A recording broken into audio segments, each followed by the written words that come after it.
Livro Atos dos Apóstolos, capítulo 20.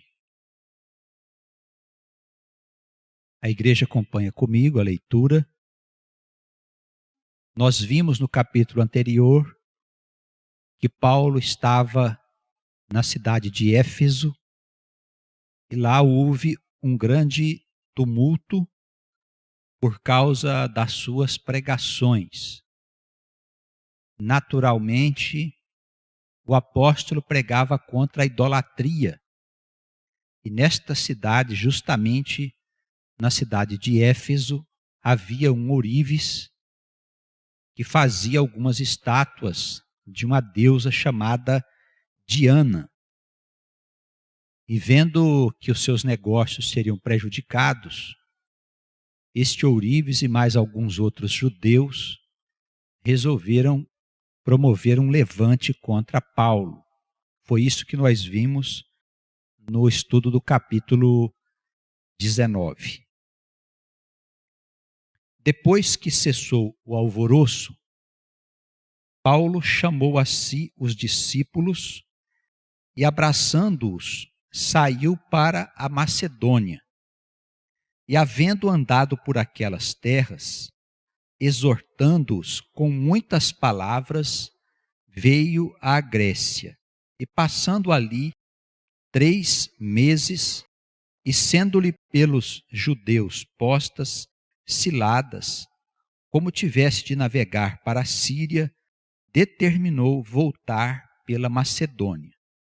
E acompanhou até a Ásia Sópater de Bereia e dos de Tessalônica, Aristarco e Segundo, e Gaio de Derbe e Timóteo, e dos da Ásia, Tíquico e Trófimo. Estes, indo adiante, nos esperaram em Troade. E depois dos dias dos pães ázimos, navegamos de Filipos, e em 5 dias fomos ter com eles a Troade, onde estivemos 7 dias. Nós vemos que o apóstolo continua a sua viagem missionária de anunciar o evangelho da salvação. E nós vemos logo aí no primeiro versículo do capítulo 20, que ele estava cercado de discípulos, ou seja, de pessoas que estavam sendo iniciadas no conhecimento do evangelho da salvação, da doutrina que o próprio Paulo havia formulado, entendendo que Jesus Cristo era aquele Messias que havia sido citado pelos profetas na história antiga, no Velho Testamento. Nós não podemos também deixar de ter na nossa comunidade nenhuma igreja, sendo ela cristã de verdade, não podemos dispensar este espírito de aprendizado. Hoje nós vemos muitas comunidades, muitas igrejas que vivem apenas de cultuar a Deus e de louvar aquele que vive nos céus. Está muito em voga os louvores, está muito em voga a adoração, mas nós vemos muito pouco estudo, nós vemos muito pouco ensinamento, nós vemos as escolas bíblicas vazias. Isso significa que o povo tem pouco interesse em aprender as coisas de Deus. Mas isso não quer dizer que eles não estejam sendo beneficiados, porque Deus, na sua misericórdia, Ele traz benefício a todos aqueles que o procuram. Mas nós pertencemos a uma outra classe de irmãos, ou seja, nós escolhemos servir a Jesus. Nós queremos ser discípulos de Jesus. E se nós queremos esse aprendizado, nós temos que estar na igreja com esse mesmo espírito. Ou seja, a gente tem que pensar em aprender sempre, fazer parte da escola bíblica, estudar, examinar os livros, ler os textos bíblicos em nossa casa, anotarmos todas as coisas que nós tivermos dúvidas para perguntarmos ao pastor ou a quem de direito, de maneira que nós sejamos esclarecidos. Todo aquele que serve a Jesus precisa ser devidamente credenciado, precisa aprender, precisa ser experimentado, precisa ser instruído pelos mais velhos. A igreja não pode dispensar esse discipulado. Os mais velhos precisam ensinar os mais jovens nesta tarefa de anunciar o evangelho, de orientar pessoas que estão perdidas, pessoas que estão equivocadas no caminho da fé. Nós temos muitos que estão perdidos, sem saber direito por onde andar, porque não conheceram ainda, depois de 2000 anos, não conheceram ainda Jesus Cristo, aquele que salva gratuitamente, aquele evangelho da graça de Deus. Tá bem? Então, por todo o texto do livro Atos, pelas cartas apostólicas, nós percebemos de fora a fora, na narrativa de todos os apóstolos, que o espírito do aprendizado e do ensinamento estava sempre presente. Havia discursos e conversas longas do apóstolo com a igreja, no sentido de instruir a igreja acerca das verdades celestiais. A igreja não pode dispensar de maneira nenhuma esta instrução. Nós vemos também no versículo 2 uma palavra que nos chama atenção, que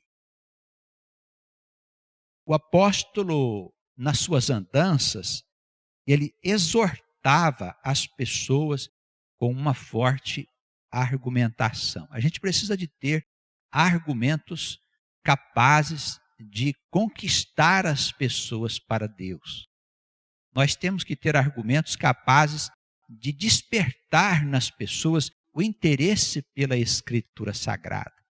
As pessoas precisam tomar posse do conhecimento da verdade, que implica em saber quem nós somos, o que estamos fazendo aqui, como nós fomos criados.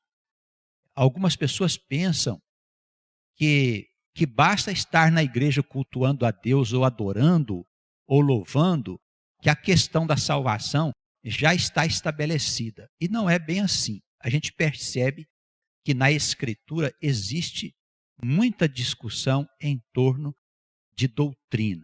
E nós temos que aprender bem a doutrina do Senhor, de maneira que quando a gente falar com alguém, nós possamos fazê-lo com toda procedência. Tá bem? Então, o homem de Deus e a mulher de Deus precisa ser qualificado, justamente para exortar, para convidar, para argumentar a favor do Evangelho. Tá bem, irmãos? Vocês sabem que existem muitas doutrinas falsas, existem muitas seitas com nome de igrejas evangélicas que estão no nosso meio e que mais enrolam os crentes do que esclarecem. E nós, quando encontramos alguém que está envolto numa denominação dessa natureza, nós percebemos que as coisas que essa pessoa está dizendo não têm fundamentação no Novo Testamento, na palavra de Cristo ou dos apóstolos. Nós temos o dever de esclarecer, de explicar, de mostrar o que é uma coisa e o que é outra. Por esta razão, a gente precisa de se preparar para desempenhar bem o ministério. Amém? A gente vê aí que o apóstolo também, ele sempre tinha os judeus como seus inimigos. Ele pretendia fazer uma viagem para a Síria e ele ficou sabendo que os judeus haviam preparado algumas ciladas para prendê-lo. Ele teve até que mudar o destino da sua viagem, a maneira como ele chegou ao seu destino, justamente por causa desses perigos que os próprios judeus eles proporcionavam ao apóstolo. E a causa disso nós sabemos muito bem, é que o apóstolo ensinava que o homem se justificava por meio da fé em Jesus Cristo. Isso ia contra os fundamentos do judaísmo praticado naquele tempo. Por esta razão, os seus irmãos acabaram se tornando nos seus maiores perseguidores. Amém? A gente vê também aí, no versículo 6, a maneira como o narrador fala deixa claro para nós que Lucas estava acompanhando Paulo nessa viagem. Vocês sabem que Lucas é o autor do livro Atos. E ele se inclui aí, né? Nós navegamos, né? Nós estivemos 7 dias. Então, o que quer dizer que ele estava na companhia do apóstolo Paulo. Tá bem? Ou pelo menos fazia parte do seu grupo, da sua equipe. Vamos na sequência da leitura. No primeiro dia da semana, ajuntando-se os discípulos para partir o pão, Paulo, que havia de partir no dia seguinte, falava com eles e prolongou a prática até a meia-noite. E havia muitas luzes no cenáculo onde eles estavam juntos. E um certo jovem chamado Eutico, assentado estava numa janela, acabou caindo do 3º andar, tomado de um sono profundo que lhe sobreveio durante o extenso discurso de Paulo e foi levantado morto. Então, nós percebemos que as instruções eram demoradas. A gente vê que eles conversavam por muito tempo. Hoje, para nós conseguirmos conversar durante uns 40 ou 50 minutos, é difícil, desconfortável, não é? Porque quase que instintivamente as coisas de Deus, elas são desinteressantes para nós, pois estamos habituados a viver, a nos alimentar com as coisas desse mundo. Infelizmente, essa é a nossa realidade. E o conforto material, a própria tecnologia e os bens de consumo, eles dão a nós a impressão de que tudo está indo bem, que nós não precisamos tanto assim de Deus. Mas naquela época era diferente. Era uma época de muitas injustiças, não havia esse conforto que nós temos e as pessoas precisavam de um amparo. Elas queriam encontrar um elemento capaz de orientar a vida deles. Por esta razão, quando Paulo se reunia para falar, ele se demorava por muito tempo conversando a respeito da doutrina do Senhor. Tá bem? E este jovem aqui ficou com sono. A gente vê que ele caiu lá do 3º andar, né? E diz a palavra aqui que ele foi levantado morto. Mas o apóstolo, quando desceu, inclinou-se sobre ele, diz o versículo 10, que o apóstolo abraçou o jovem e disse assim: olha, não vos atormenteis, não vos perturbeis, porque a sua alma nele está. Isso significa que, embora Lucas tivesse dito que o rapaz estava morto, o rapaz não estava morto ainda, porque a alma ainda estava no corpo do rapaz.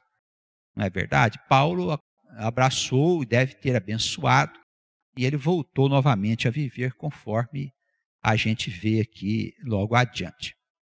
Alguns estudiosos dizem que esse foi um milagre que Paulo fez, uma ressurreição semelhante à de Lázaro, quando Jesus chamou a sua alma. Mas a situação ela é bem diferente. Naquele caso, Jesus, diz a narrativa, ele ordenou que a alma dele voltasse ao corpo. Nessa passagem, a gente vê que Paulo diz que a alma ainda estava no corpo. São situações bastante distintas. No meu ponto de vista, pode não servir para muita coisa, mas, no meu ponto de vista, este jovem estava apenas desfalecido. Ele deve ter tomado um baque muito grande, né? Um impacto, quando ele caiu lá do 3º andar, e ele deve ter ficado desfalecido, semelhante a alguém que tivesse morrido. E Paulo o abraçou, o abençoou, e com certeza Paulo tinha uma assistência constante do Espírito Santo que o envolvia e que deve ter colaborado para a restauração da normalidade da vida daquele jovem. A gente vê aí que ele abraçou o jovem e subiu novamente, partiram o pão, comeram e continuaram conversando largamente até o amanhecer. Veja como eles conversavam sobre a doutrina ensinada pelo apóstolo. Tá bem? Levaram vivo o jovem, conforme a narrativa do versículo 12, e ficaram não pouco consolados. Todo mundo ficou muito alegre de ver que aquele jovem, ao cair lá de cima, Deus o manteve vivo. Nós, porém, subindo ao navio, navegamos até Assos, onde devíamos receber a Paulo, porque assim o ordenara, indo ele por terra. E logo que se ajuntou conosco em Assos, o recebemos e fomos a Mitilene. E navegando dali, chegamos no dia seguinte, defronte de Quios. E no outro aportamos a Samos e ficamos em Trogílio, chegando no dia seguinte a Mileto, porque já Paulo tinha determinado passar ao largo de Éfeso para não gastar tempo na Ásia. Apressava-se, pois, para estar, se lhe fosse possível, em Jerusalém no dia de Pentecostes. O que nós vimos aí é que Paulo, sabendo daquelas ciladas que os judeus estavam preparando para ele, inclusive dentro do navio, eles acham que os judeus queriam atirar Paulo em alto mar. Então Paulo deixa parte dos irmãos ir no navio e uma outra parte, inclusive ele, vão por terra para se encontrar depois mais adiante. Isso para se livrar da confusão que os judeus estavam sempre tramando por causa do evangelho da salvação gratuita. Tá bem? Sem obras, sem sacerdote, sem a necessidade de intermediários, de fazer ofertas, de pagar dízimos, de fazer qualquer sacrifício, jejum ou batismos. Nada disso era necessário segundo os ensinamentos do apóstolo Paulo, que é o pai da igreja cristã, fundador das primeiras comunidades. Amém? Até aí os irmãos compreenderam? Podemos seguir? De Mileto mandou a Éfeso a chamar os anciãos da igreja. Então, Éfeso não era muito longe. E lá já havia sido estabelecida uma comunidade. Ele pediu para chamar os presbíteros. Em algumas traduções, os tradutores colocam a palavra ancião. Tem um pessoal por aí que gosta de organizar a igreja e falar que tem ancião para governar a vida do povo, assim, num procedimento não muito cristão. Então é bom que a gente entenda que as traduções elas podem dar a uma determinada figura uma certa conotação, um outro tradutor uma outra conotação. O que o apóstolo, na verdade, chamou aqui foram os mais velhos, as pessoas mais idôneas da igreja, os bispos, que eram os que estavam à frente da administração das comunidades. Ele mandou chamar os mais velhos. A palavra correta é presbítero, né? O presbítero são os mais velhos, os homens mais velhos que administravam a igreja cristã. Ele pediu para chamar o pessoal e ele fez aí um discurso que começa no versículo 18. Os irmãos acompanhem comigo. Ele disse assim: vós bem sabeis, desde o primeiro dia em que entrei na Ásia, como em todo este tempo, me portei no meio de vós, servindo ao Senhor com toda a humildade, com muitas lágrimas e tentações, que pelas ciladas dos judeus me sobrevieram. Então ele começa a dizer aqui como é que era o ministério dele, como que era a sua vida, quais eram as dificuldades que ele enfrentava quando ele desempenhava a evangelização, quando ele anunciava o evangelho. Ele disse que o fazia com muita humildade. E nós não podemos anunciar o evangelho da salvação se não for com muita humildade. Porque toda obra que é feita à nossa volta, inclusive a anunciação, pertence a Deus. E nós fazemos a anunciação pelo Espírito Santo. O que não quer dizer que nós não vamos passar por ciladas, por dificuldades, que nós não teremos de enfrentar também provas, como todos os apóstolos enfrentaram. Ele diz aqui na sequência que ele enfrentou o seu ministério com muitas lágrimas e tentações provocadas por armadilhas. Veja bem quantas coisas devem ter sido colocadas na vida do apóstolo para o atormentar, para o derrubar. Ele disse assim: como nada que útil seja, deixei de vos anunciar e ensinar publicamente e também nas casas. Então ele diz, no meio de vocês, todas as coisas que podem ser úteis a vocês, eu procurei ensiná-las, tanto nas casas, tanto publicamente. Então veja, irmãos, o nosso ministério, ele é para ser exercido em todos os lugares.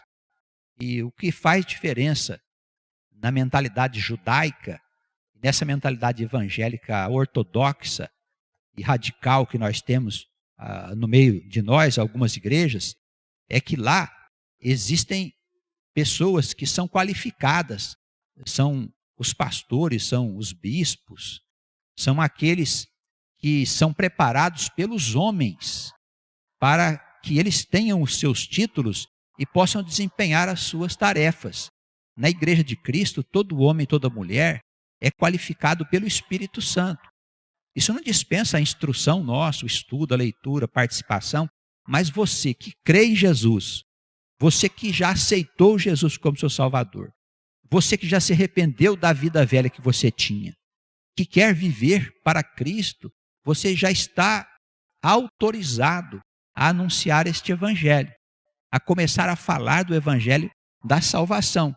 Este evangelho que o Paulo diz que nós precisamos anunciar, que é ressurreição, vida depois da morte, perdão dos pecados, a chegada do reino de Deus que está cada dia mais próximo.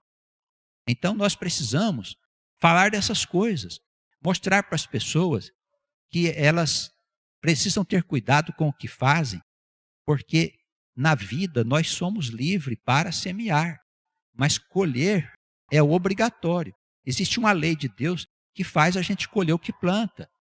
Você não adianta usar da tua liberdade fazendo loucuras, porque você vai ser responsabilizado por todas as loucuras que você fizer. Não pense que quando você for chegar perto da morte, basta chamar Jesus e dizer: ó Senhor, me perdoa das minhas loucuras. De maneira alguma, quando você conhece Cristo, e se conhece Cristo de verdade, você precisa partir daquele ponto. Você precisa entrar para uma nova vida. Porque aqueles que conheceram a Cristo e continuam numa vida de pecado, de equívocos e de erros, não foram ainda justificados. Por consequência, permanecem mortos nos seus pecados.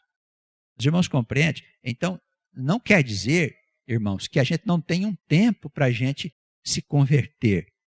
O Senhor, Ele dá um tempo para a gente se converter. Mas esse tempo não significa toda a nossa vida. Porque se Jesus entrar na nossa vida e o Espírito Santo for fazer uma obra nela de verdade, a gente acaba se afastando do pecado. Não tem como conviver com ele. Tá bem? Então, este é o evangelho que nós precisamos anunciar, ensinar aonde a gente puder. E falar de Cristo, falar de Jesus, falar da igreja, mostrar que existe um caminho. E que o homem não precisa pagar nada para se beneficiar das coisas de Deus. O homem não deve nada para Deus. Todas as nossas dívidas foram pagas pela morte sacrificial de Jesus. Jesus é a oferta. Nós não precisamos fazer nenhuma oferta a mais. Jesus é o jejum, é o dízimo, é o sacrifício. Nós não precisamos fazer nada disso mais para sermos justificados. Nós nos tornamos justos por meio da fé em Jesus Cristo. Amém? Se isso for verdade, o Espírito Santo vai mudar a sua vida e afastar você do pecado. Diz aí no versículo 21 que Paulo testificava tanto aos judeus como aos gregos a conversão a Deus e a fé em nosso Senhor Jesus Cristo. Essa palavra conversão, ela remonta ao arrependimento. Você não pode se converter se você não se arrepender. Não é? Não dá para aceitar Jesus se você não se arrepende da vida que você tinha. Eu vejo algumas pessoas fazendo coisas que não convêm e elas estão dentro da igreja. Eu digo, olha, toma cuidado, o que você está fazendo desagrada a Deus. Ah, mas está tudo bem, está tudo bem, mas por enquanto. Amanhã pode não estar mais. Não é verdade? Então o Senhor tem paciência, mas paciência no céu também tem os seus limites.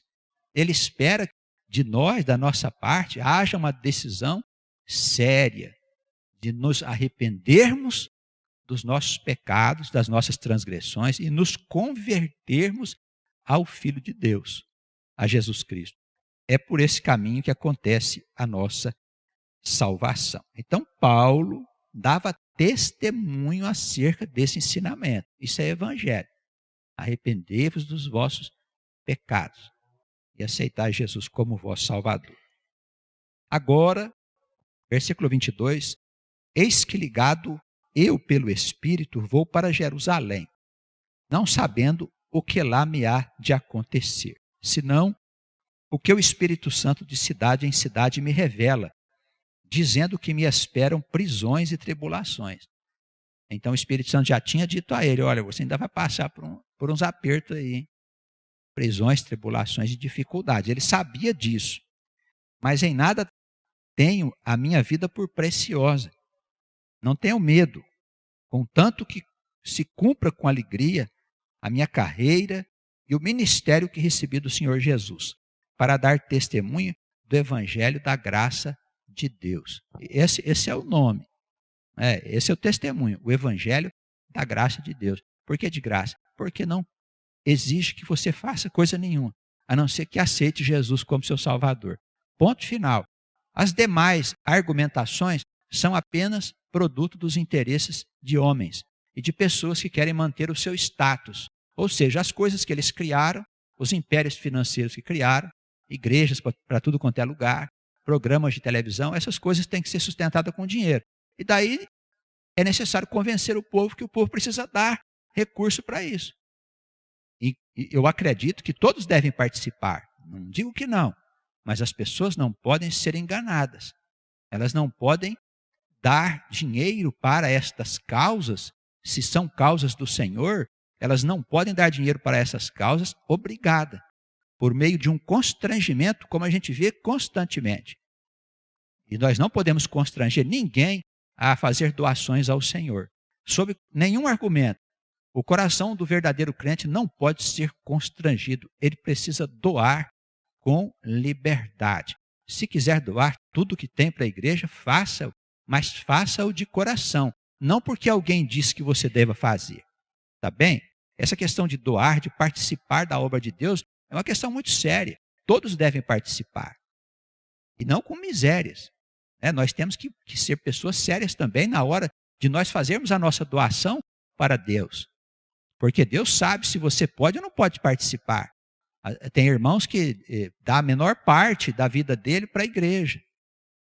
E a igreja não está fazendo um uso indevido desses recursos, mas sim está expandindo a anunciação do Evangelho da Graça. Então você precisa participar. Se pode ajudar e não ajuda, pode ter certeza que o Senhor vai perguntar para você, por que você fez dos talentos que eu te dei? Percebe, irmãos? Mas ninguém pode ser constrangido. Não há nenhuma argumentação que diga que você é obrigado a participar de doações e de sacrifícios e de coisa alguma. A salvação, ela é gratuita. Isso é o Evangelho da Graça. Tá bem? Seguindo aqui, versículo 25. Agora, na verdade, sei que todos vós, por quem passei pregando o reino de Deus, não vereis mais o meu rosto. Então, Paulo já estava suspeitando que ele iria ser preso e que talvez não voltasse mais ali para ver aqueles irmãos. E veja mais, estamos aqui falando de evangelho ainda de Jesus. Anunciação do quê? Anunciação do reino de Deus. O que é o reino de Deus? Isso tem que ficar claro para nós. As concepções evangélicas da nossa época são bastante simplistas. Sabe, é um pessoal assim que só tem aquela igreja escolhida. Aí no dia do juízo, o Senhor vai condenar o resto da humanidade, aquela igrejinha vai subir para o céu e ficar cantando louvores. Sabe, são interpretações miúdas, às quais nós não devemos dar ouvido. É claro que nós estamos diante de um período de profundas mudanças no planeta.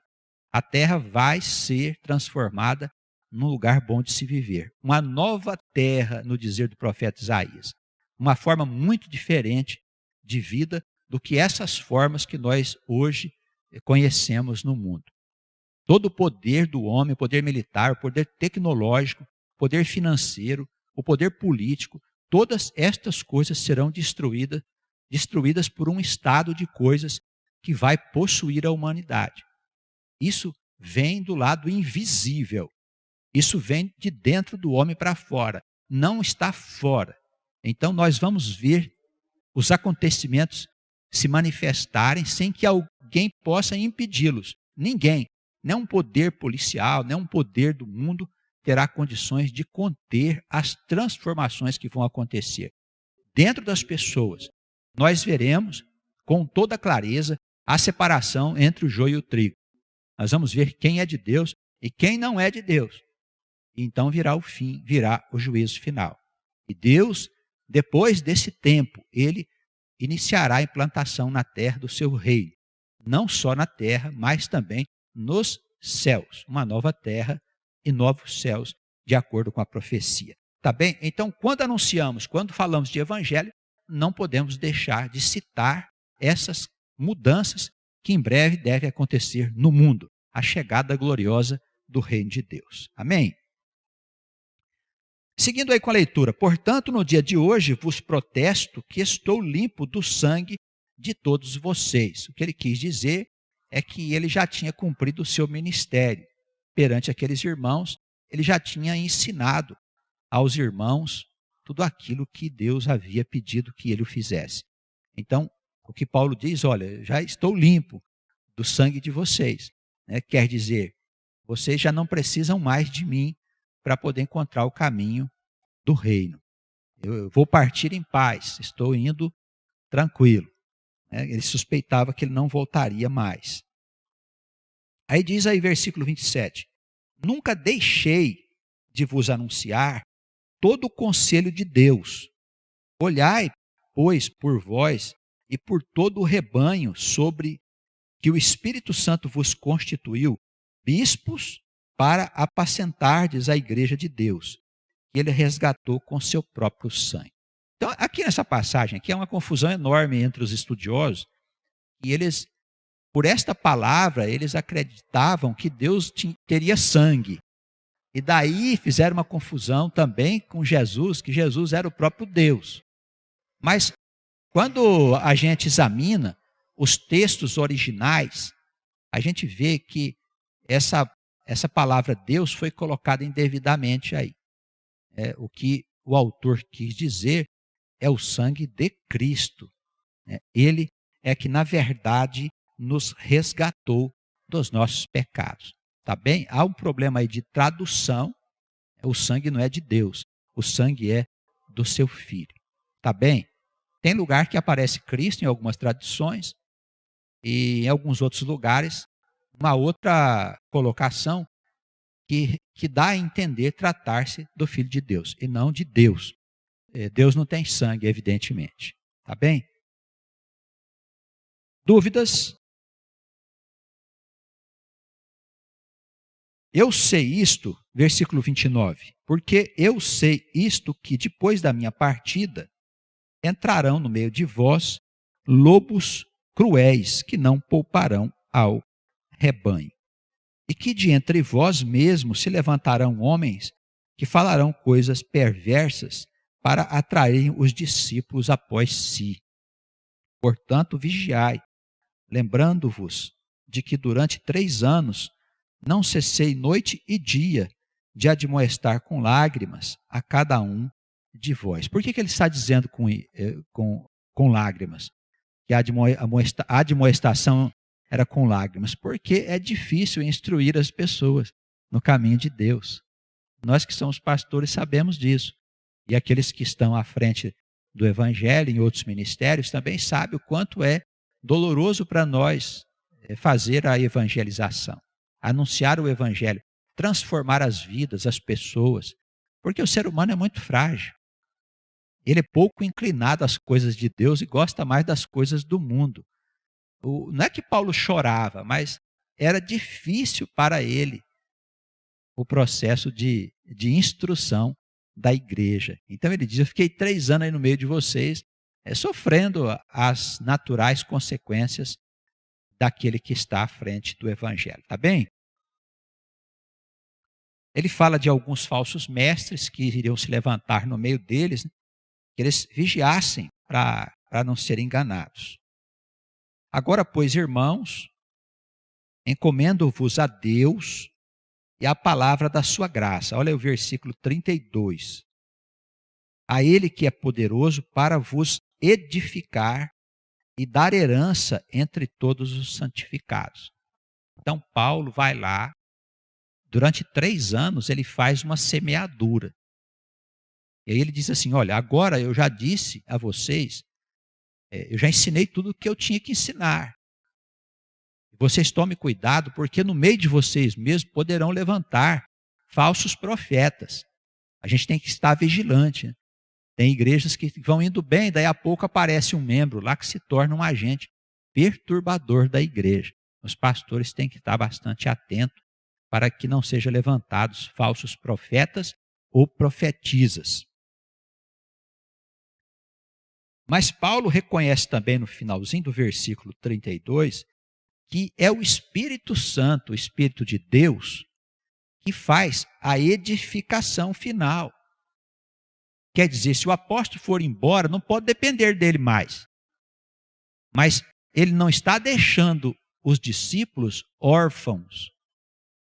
Ele diz a eles, olha, daqui para frente é com o Espírito Santo. O Espírito Santo vai continuar edificando vocês. E vai fazer o quê? Vai dar a herança.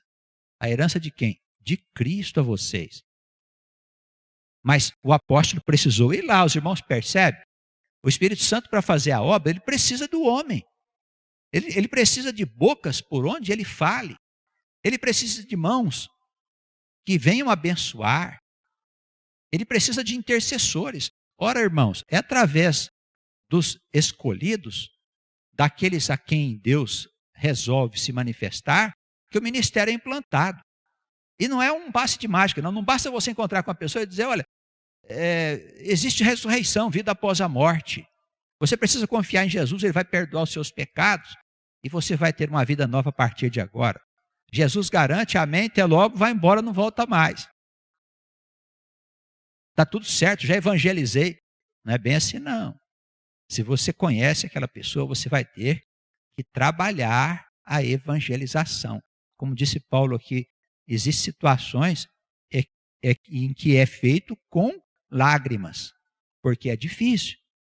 Nós temos alguns cabeças duras, frequentemente dentro da nossa família mesmo, né, de pessoas conhecidas, amigos, parentes diretos nossos, consanguíneos, que não querem aceitar. Nós vamos abandoná-los? Não, nós vamos insistir com eles. Porque eles, antes de ser nossos parentes, eles são filhos de Deus. E nós vamos apresentar a eles a palavra da salvação. Se eles fizerem pouco caso da palavra da salvação, problema deles com Deus. Mas nós não podemos ter problema com Deus porque nós não anunciamos. Amém? Vai que tem um ali perto que nós precisamos anunciar. Nós não fazemos porque achamos que ele é um cabeça dura. Não dá, não vai dar certo, ele não vai aceitar. Diga a ele da palavra de Deus. Insista. Se ele não quiser, você está limpo do sangue dele. Percebe? Agora, se você não fizer nada, o sangue dele vai sobre a sua cabeça. A responsabilidade é sua. Então, anuncia a palavra de Deus às pessoas que estão à tua volta. Insiste nessa anunciação, até que elas estejam já libertas e possa o Espírito Santo continuar esta obra de edificação. Amém? Compreenderam bem até aí, irmãos? Então, evangelização, ministério, por que nós precisamos enviar pastores e ministros para anunciar a palavra de Deus? Por que nós precisamos fazer o trabalho na rádio, de anunciar, de contar com as formiguinhas de Cristo, que são os irmãos que lá distante trabalham sozinhos para o Senhor? Porque o Espírito Santo precisa de bocas que anunciem esta salvação, este evangelho gratuito. O Espírito Santo precisa dessas bocas. Se nós não falarmos, se nós não pregarmos, como é que se salvarão? Não há quem pregue. Não é isso que diz a palavra de Deus? Tá bem? Os irmãos entenderam isso aí direitinho? Isso é um compromisso que nós temos. Se a gente não fizer, vamos ficar em falta com o Senhor. Tá bem? Nós somos servos de Deus. Nós resolvemos servir o Senhor. É diferente de vir na igreja para se servir do Senhor. Tem famílias, tem pais, tem mães, tem jovens que vêm à igreja se servir do Senhor. E o Senhor abundantemente distribui os seus bens a eles. Porque o Senhor, Ele ampara todos aqueles que o buscam. Mas nós somos diferentes. Nós fizemos uma opção para servir Cristo. É diferente. Tá bem? Nós temos um ministério. Esse ministério precisa ser devidamente cumprido. Tá bem? Depois, na hora que chegar o reino, nós vamos ver a quem será dado o galardão. Não pense que os que se servem de Cristo vão estar no mesmo lugar do que aqueles que servem a Cristo. Não vão estar, não. Tá bem? Verso 33, para a gente concluir o capítulo. De ninguém cobicei a prata, nem o ouro, nem o vestuário. Nada de ficar olhando para os bens alheios. Tá certo? Nada de ter cobiça. Isso não é coisa de homem e de mulher que anda com o Senhor. Nós estamos satisfeitos com aquilo que Deus nos dá. Tá bem? Às vezes na mocidade a gente tem um pouco dessas bobagens, né, de querer ser uma coisa, de querer ser outra, vestir de uma forma, de outra, é até compreensível.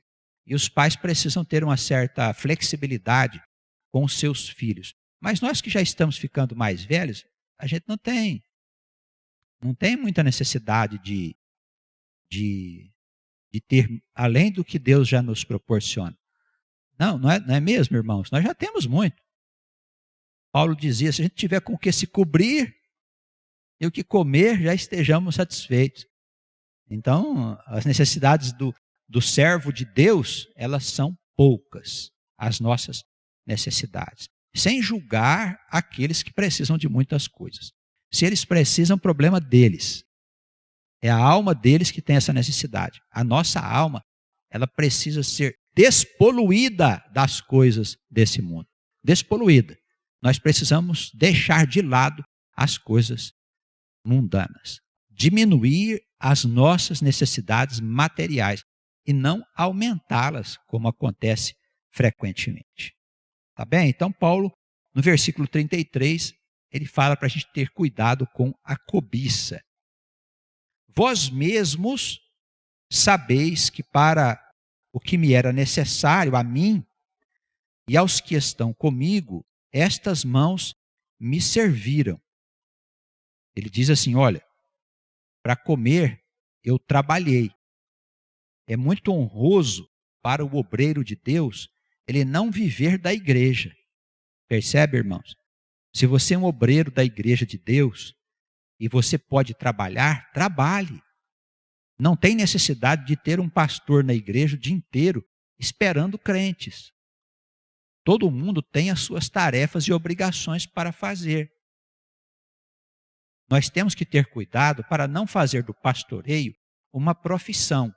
Não é uma coisa agradável a Deus. A gente vai repetir alguns equívocos que já estão no mundo há muito tempo atrás. sem julgar, porque é Deus quem julga, mas é honroso ao obreiro trabalhar e ganhar o sustento com as suas mãos. É honroso para o obreiro. Isso a gente vê aqui nas palavras de Paulo. Ele dizia: essa glória não pode ser roubada de mim. Mas ele dizia que é lícito ao pastor receber pelo trabalho que ele faz. Vamos imaginar que o pastor é um homem que vive o dia a dia na evangelização, é um missionário, é um homem que está anunciando nas ruas, nos hospitais, em todos os lugares, que está falando do reino. Esse homem só se ocupa disso, então vamos fazer a ele um salário, para que ele cuide da sua família dignamente. Não tem nada de antiético nisso e muito menos é contra a Escritura. Mas temos que ter cuidado. Há pastores que se tornam pastores apenas para ter um bom salário. Isso nós não achamos que seja bom aos olhos de Deus. Tá bem? Então Paulo está dizendo aqui que inclusive as pessoas que estavam com ele também se beneficiavam do seu trabalho. Tenho-vos mostrado em tudo, veja o versículo 35. Trabalhando assim, é necessário auxiliar os enfermos e recordar as palavras do Senhor Jesus que disse: mais bem-aventurada coisa é dar do que receber. Então, se você não trabalha, como é que você vai ajudar as pessoas que precisam? Entendeu o que ele disse aqui? Olha, eu trabalho para o meu sustento e com os meus recursos eu ajudo a quem precisa. O que o Evangelho diz não é para você sair jogando teu dinheiro fora, dar o seu dinheiro para todas as pessoas, mas a comunidade precisa ser ajudada na sua necessidade. Os irmãos percebem, nós temos bens privados, os nossos recursos lá, nossa casa, nosso carro, algum recurso que está no banco, nem sei se tem isso hoje, mas esses bens, eles são nossos apenas no ponto de vista da relatividade da vida. Na verdade, quando a gente morrer, eles vão ficar aqui. Então, se eles vão ficar aqui, esses bens não são nossos, não é mesmo? Eles podem ser de Deus. Talvez fique com o nosso filho, com a nossa mulher, por um certo tempo. Morrendo eles, também os bens permanecem aqui. Então, os bens não são de nossa propriedade. Eles são, na verdade, do Criador. Nós apenas fazemos uso e temos posse momentânea das coisas. Então, a igreja precisa entender que todos os bens da igreja, todos os bens dos irmãos, fazem parte da comunidade. Então, a palavra aqui não está dizendo para você dar o seu dinheiro ou ajudar a socorrer o estranho, mas para você ajudar a socorrer o seu irmão na igreja. Tem vezes que o irmão está precisando e ninguém se manifesta, ninguém ajuda, não é mesmo? A gente tem que ver isso. A igreja é vida comunitária. A igreja precisa se organizar como uma célula de irmãos, de famílias que possam se ajudar mutuamente nas suas necessidades, inclusive corrigir os abusos. Vamos imaginar que uma família que vive gastando aquilo que não pode gastar, porque está dominada pelo espírito do mundo, a igreja também não vai ser conivente com esta gastação de dinheiro, não é mesmo? Então os mais velhos vai ver por que essa família está com essa orientação, que está, tudo que ganham acabam gastando com bobagens. Isso pode acontecer, mas a igreja tem poder para impedir, para orientar, para ajudar. Igreja é vida comunitária. Paulo diz, olha, se você não trabalhar, você não tem com que ajudar o necessitado. Amém? Então vamos trabalhar para ter nossos recursos, mas para ajudar aquele irmão, aquela irmã que está precisando. Lembre-se sempre que estas coisas não devem acontecer sem o conhecimento dos mais velhos. Então, quando você for ajudar um irmão na igreja, ele precisa de socorro, você fala com a igreja, com os mais velhos, para que eles, sendo mais experimentados, eles possam dizer a você se esse recurso pode ou não pode ser utilizado naquela circunstância. Isso é só para evitar abusos, tá bem? Quanto a essas palavras de Jesus que está aqui, mais bem-aventurada coisa é dar do que receber, finalzinho do versículo 35, essas palavras não estão no Evangelho. Nunca foi dita por Jesus, pelo menos oficialmente. Mas não quer dizer que Jesus não tenha dito muitas coisas que não estão no Evangelho. Então, se Paulo disse que Jesus disse isso, é porque naquele tempo já se falava de muitas coisas que Jesus havia dito, não é? Que eram ensinamentos dele. Então, mais bem-aventurada coisa é dar do que receber. Isso não é uma instrução que está no Evangelho. Nenhum dos 4 evangelhos existe esta passagem. Tá bem? Não quer dizer que não seja de Jesus. Fala, irmão. O que nós precisamos entender, pastor, é que o que está escrito no Novo Testamento é a instrução da igreja. Se Paulo falou que Jesus disse, não vamos discutir, né? Nós só estamos colocando aqui, porque às vezes vocês podem procurar a passagem nos evangelhos e não está lá. Ah, mas como Paulo disse uma coisa que não está no evangelho? É que quando Paulo disse isso, não havia nenhum evangelho escrito. Os evangelhos foram escritos depois da vida de Paulo. Por isso que ele não pode ter tido contato com os evangelhos. Talvez o evangelho de Marcos, que era discípulo dele, estivesse sendo preparado, escrito, mas mesmo o evangelho de Marcos não tem nenhuma passagem. E também por esse motivo nós vemos que Paulo não citava nenhuma instrução de Jesus que está nos evangelhos. Paulo quase não cita o que Jesus disse. Ele tem uma interpretação do Velho Testamento mostrando que Jesus Cristo era o Messias.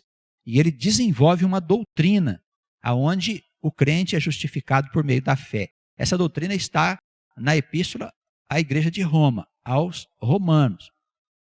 Por esta razão, infelizmente nem todos sabem, quem fundou a igreja cristã não foi Cristo, foi Paulo. Paulo é o fundador da igreja cristã e a doutrina da igreja não se fundamenta no ensinamento de Jesus, mas no ensinamento de Paulo. As pessoas não conseguem entender muito bem isso. Naquele tempo, havia muitos ensinamentos que ficavam assim, somente na forma oral, era somente dito, não estava escrito. Então, o evangelho foi uma anotação das coisas que circulavam na época e que diziam que eram fatos que teria acontecido com a vida de Jesus. Os evangelistas foram homens que escreveram a história da vida de Cristo. É por esta razão que os evangelhos não são iguaizinhos. Eles são um pouco diferentes no seu conteúdo. Tá bem? Entenderam até aí direitinho, irmãos? Muito bem. Havendo dito isto, versículo 36, Paulo se colocou de joelhos perante os irmãos e orou com todos eles. E levantou-se um grande pranto entre todos, e lançando-se ao pescoço de Paulo, o beijavam, entristecendo-se muito, principalmente pela palavra que ele dissera que não veriam mais o seu rosto, e acompanharam-no até o navio. Amém? Os irmãos compreenderam direitinho até aí? Fechamos o capítulo 20, se Deus quiser, na próxima semana, damos sequência aqui à viagem do apóstolo. E mais considerações sobre as instruções que nós podemos tirar aqui do livro Atos. Que Deus nos abençoe e Jesus guarde a igreja.